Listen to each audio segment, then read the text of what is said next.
नारी कौशल केंद्र का शुभारंभ। आत्मनिर्भर बनेगी नारी, सशक्त होगा समाज। समर्था ने शुरू किया निःशुल्क नारी कौशल केंद्र। कार्यक्रम के मुख्य अतिथि विनोद कुमार मल्होत्रा, अतिरिक्त जिला कलेक्टर एवं अतिरिक्त जिला मजिस्ट्रेट कोटा रहे। विशिष्ट अतिथि के रूप में कृषि विश्वविद्यालय कोटा की कुलगुरु डॉक्टर विमला डुकवाल तथा कोटा विश्वविद्यालय की प्रोफेसर डॉक्टर रानी द्वादीच रही। कार्यक्रम की अध्यक्षता स्वामी विवेकानंद विद्यालय के प्रधानाचार्य श्रीमती नीता गौतम ने की। संस्थापक श्रीमती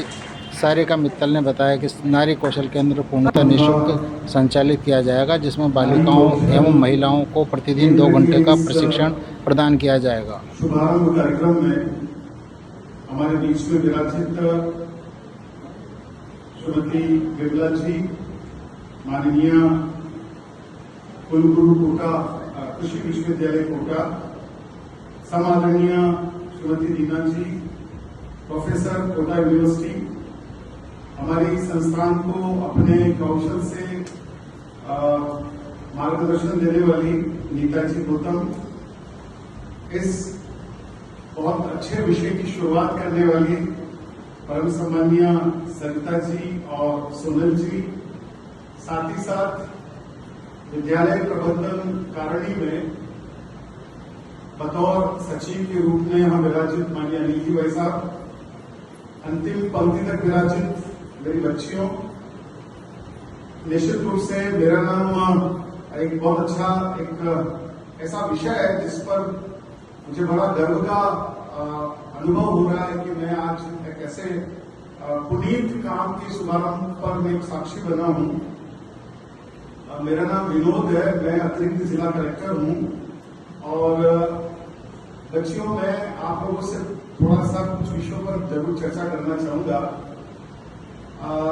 वह देखो पास खड़ी मंजिल इंगित कर हमें बुलाती है, साहस से बढ़ने वालों के माथे पर तिलक लगाती है। चलना है शूल मिले तो क्या, पथ में अंगार जले तो क्या, चलना ही अपना काम है, पढ़ना ही अपना काम है। बच्चों, मुझे ऐसा लगता है कि मैं जितना जीवन को समझ पाया हूं, जितने मेरे जीवन के अनुभव हैं और ईश्वरीय योग से जो मुझे मेधा या प्रज्ञा मिली है, मुझे ऐसा लगता है कि इस पुनीत धरा पर स्त्री के रूप में पैदा होना, मुझे लगता है कि ईश्वर का सबसे बड़ा योगदान और कई जन्मों की पुनीत जो एक तरीके से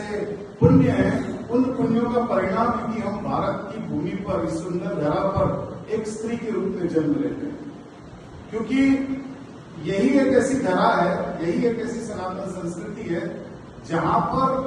स्त्री के रूप में अन्य कहीं किसी धरा पर ऐसा आप नहीं देख पाएंगे जहां पर ईश्वरीय समकक्ष कहीं दूसरे किसी धरती पर ईश्वर के रूप में पूजित नहीं है। लेकिन हम ये मानते हैं कि इस धरा, इस संस्कृति, सनातन आध्यात्म भूमि पर सबसे बड़ा जो हम शक्ति स्वरूपा का स्थान देते हुए, चाहे वह शक्ति के स्वरूप की पूजा हो या धन धान्य के रूप में लक्ष्मी के स्वरूप की पूजा हो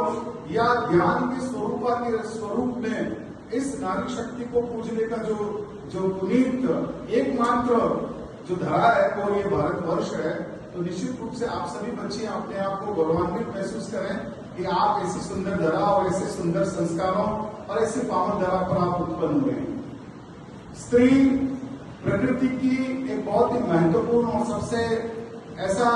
सुंदर कृति है कि जिसको इन्हीं शब्दों में परिभाषित करना, उसके स्वरूप, उसके व्यक्तित्व और कृतित्व को शायद मेरे जैसे तुच्छ व्यक्ति की तो संभव है नहीं कि मैं कुछ सीमित शब्दों में, कुछ सीमित समय में मैं एक नारी के संपूर्ण व्यक्तित्व और कृतित्व को व्याख्यात कर पाऊं। लेकिन निश्चित रूप से मैं हमारी दोनों बहन सोनल जी और सारिका जी को बहुत हृदय से एक बार जोरदार ताली आपके सम्मान में क्योंकि स्त्री को न केवल संस्कार देना है, साथ ही साथ स्त्री को आत्मनिर्भर और समर्था बनाना भी बहुत महत्वपूर्ण है। क्योंकि ये बहुत आज का जो परिवर्तित युग है उसमें निश्चित रूप से किसी घर को चलाना हो या पूरे समाज या राष्ट्र को चलाना हो, तो आधी आबादी जब तक खुद सेल्फ स्टेन्ड या समर्थ या अपने पैरों पर आत्म रूप में खड़ी नहीं होगी, तब तक निश्चित रूप से वो आगे नहीं बढ़ पाएगी। तो इस सुंदर अवधारणा को जो एक तरीके से ये महसूस किया गया कि संस्कारों के साथ साथ स्वावलंबन भी एक महत्वपूर्ण आधार है।